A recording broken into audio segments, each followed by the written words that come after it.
Class 9th Biology, Chapter Cell, Part 3. Welcome to Biology the Future Doctor. Good evening student. तो बताइए कैसे हैं आप सब। आई होप कि आप सब बहुत अच्छे होंगे। देखिए, पिछले वीडियो में पार्ट 2 में हम लोग मियोसिस एंड माइटोसिस पढ़ चुके थे। अब हम ये देखेंगे कि मियोसिस और माइटोसिस में अगर वो अच्छे से जो भी डिवीज़न हो रहा था, अगर वो परफॉर्मेंस नहीं होगा तो क्या होगा। तो देखिए, सबसे पहले ये दोनों जो है, ये दोनों पार्ट और ये तीन, ये हो गया सॉरी, और तीन ये है हमारा माइटोसिस का, और ये है हमारा मियोसिस का। Error in meiosis and mitosis कर लीजिएगा इसको। तो देखते हैं क्या होता है कि अगर कभी भी मियोसिस नहीं हुआ या फिर माइटोसिस नहीं हुआ तो क्या हो सकता है।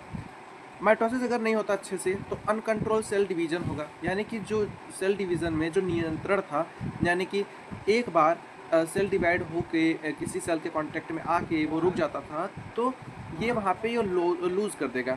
फिर वहाँ पे अनकंट्रोल जब सेल डिवीज़न होगा तो इससे ट्यूमर कॉज हो जाएगा, और ट्यूमर कॉज यानी कि कैंसर हो जाएगा। फिर ये एक डेंजरस, आपको पता है कि बीमारी है। फिर आप इसे ट्रीटमेंट इसका बहुत ज़्यादा खतरनाक होता है।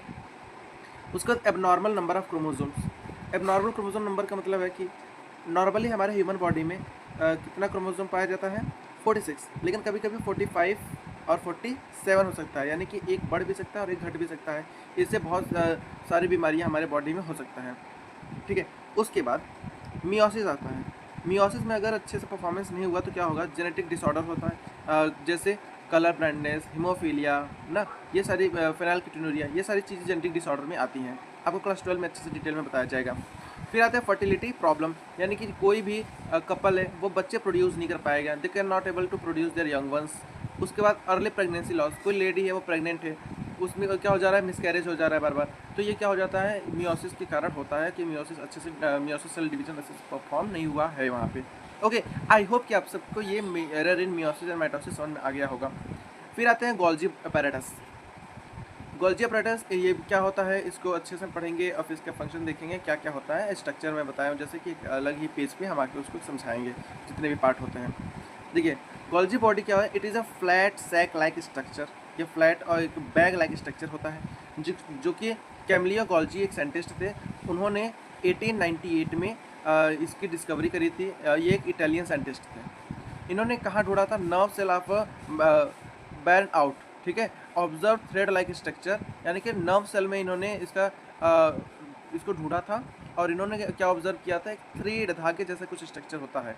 इसका फंक्शन क्या होता है आखिर, आप ऐसा याद रखिए, Golgi body function as a Flipkart की तरह काम करता है। ये इससे फ्लिपकार्ट पे क्या काम चलता है, किसी भी चीज़ को शिपमेंट या फिर पैकेजिंग, फिर उसको ट्रांसपोर्टेशन, ये सारा काम ना, सारा काम ये कोई भी मटेरियल को यही उसको जिम्मेदारी यही होता है उसका। ओके, तो रुकिए हम बताते हैं आगे।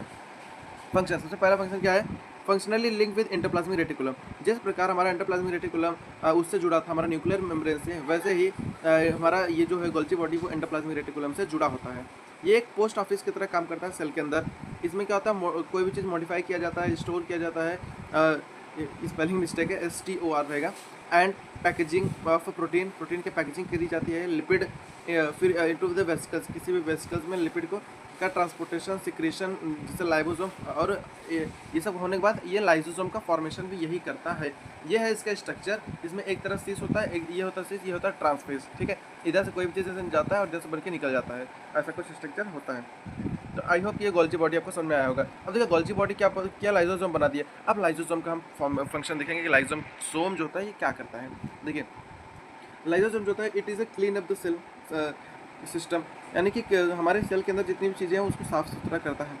Cell produce the waste material, cell क्या करता है, वेस्ट मटेरियल को प्रोड्यूस करता है और डैमेज करता है। It is a worn out organelle, किसी भी ऑर्गेनली को वॉर्न आउट करता है, यानी कि उससे निकालता है। फिर यानी कि कोई भी वेस्ट मटेरियल को बाहर कर देता है, मार देता है। Single membrane bound sac structure होता है जो कि फिल्ड विथ एंजाइम, यानी कि ये डबल मेम्ब्रेन नहीं होता है, सिंगल मेम्ब्रेन होता है जिसमें कुछ एंजाइम भरे होते हैं, हाइड्रोलाइटिक एंजाइम्स। ये break down the unwanted protein, carbohydrate, fats and even damage part of cell. इन सबको क्या करता है, ब्रेक डाउन करता है, और किसी भी जो डैमेज पार्ट है तो उसको भी। Keep the clean and healthy, किसी भी सेल को बहुत अच्छा साफ सुथरा उसको हेल्दी रखने का काम यही करता है।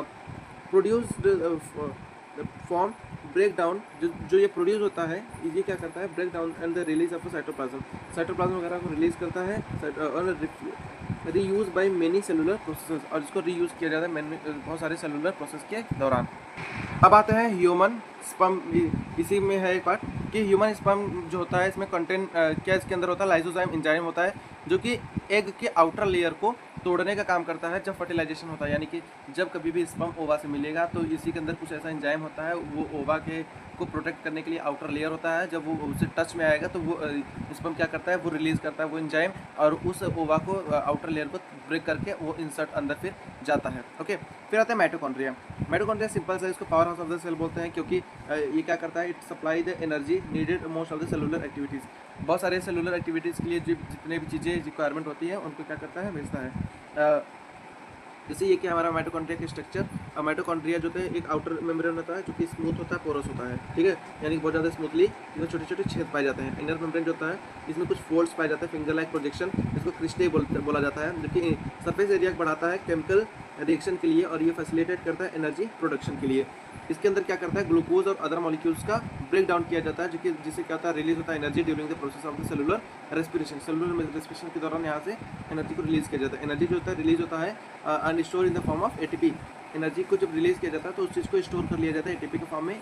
एटीपी मतलब होता है एडिनोसिन ट्राइफॉस्फेट, और एडिनोसिन ट्राइफॉस्फेट जो होता है ये एक्ट करता है act as the energy currency and most of the cellular activities के लिए।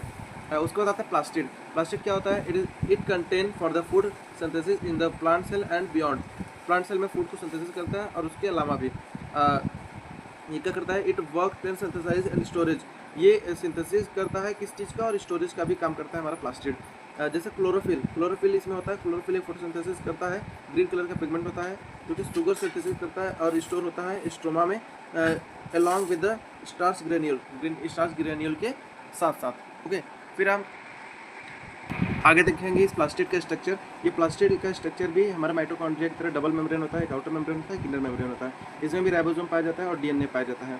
ये होता है हमारा क्लोरोफिल। क्लोरोफिल क्या होता है, एक डिस्क से स्ट्रक्चर होता है, और ये जानते हैं पूरा स्ट्रक्चर हमारा किसका, क्लोरोप्लास्ट का।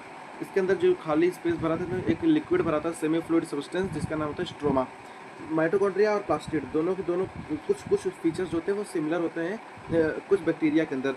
Both have their own DNA ribosome, इन दोनों के पास इनका खुद का डीएनए, खुद का राइबोसोम पाया जाता है, और ये क्या करते हैं, खुद का प्रोटीन बनाते हैं। इसीलिए माइटोकॉन्ड्रिया प्लास्टिड दोनों क्या करता है, share the evolutionary history and the single cell organelle, यानी कि ये एक ऐतिहासिक चीज़ों को दोहराते हैं, और ये बोला जाता है कि हमारे जितने भी ऑर्गेनिज्म होते हैं वो सब के सब सिंगल सेल ऑर्गेनेली से आए होते हैं। ओके, यानी कि जितने भी प्रोकैरियोट हैं उनको पास भी ये माइटोकॉन्ड्रिया प्लास्टिड पाया जाएगा, और जितने भी यूकैरियोट हैं बड़े बड़े ऑर्गेनिज्म उसमें भी ये चीज़ तो कॉमन ही रहेंगी। उसके बाद ये प्लास्टिड जो होता है 3 प्रकार का होता है, एक होता है क्लोरोप्लास्ट, एक होता है क्रोमोप्लास्ट, एक होता है ल्यूकोप्लास्ट। क्लोरोप्लास्ट हम पढ़ चुके हैं, एक ग्रीन कलर पिगमेंट होता है जिसका नाम होता है क्लोरोफिल, जो कि लीफ को ग्रीन कलर प्रोवाइड करता है। क्रोमोप्लास्ट, क्रोमा मतलब होता है कलर, ये पूरे ग्रीन कलर को छोड़ के और भी जितने पार्ट हमें दिखते हैं कलरफुल, वो कलर प्रोवाइड करने का काम क्रोमोप्लास्ट करता है। जैसे फ्लावर, फ्रूट्स वो रंग बिरंगे होते हैं तो उनमें क्रोमोप्लास्ट के कारण वो अलग अलग प्रकार के अलग अलग कलर पाए जाते हैं उसमें। उसके बाद आता है ल्यूकोप्लास्ट। ल्यूकोप्लास्ट क्या होता है, ये एक लैक ऑफ पिगमेंट, ये वाइट कलर प्रोवाइड करता है। ल्यूको मतलब होता है वाइट, ये ग्रीक वर्ड से लिया गया है, ये कलरलेस होता है। जैसे स्टार्च, ऑयल, प्रोटीन, इन सब में क्या होता है, ये सब बहुत ज़्यादा कलरलेस होते हैं। जैसे पोटैटो हो गया एंड टारो, यानी कि कैलोकेशिया एंड सेल स्टोरेज स्ट्रक्चर, और सेल जो होता है वो क्या करता है, स्टार्च को स्टोर करता है। ओके, तो आई थिंक कि आपको यहाँ तक का वीडियो क्लियर हुआ होगा। नेक्स्ट पार्ट में हम जब पार्ट 4 बनाएंगे तो वहाँ से हम वैक्यूअल से एक्सप्लेन करेंगे। ओके, आई होप कि आपको बहुत अच्छा लगा वीडियो, इसको एक बार शेयर करिएगा, और फिर बाय बाय एवरीवन।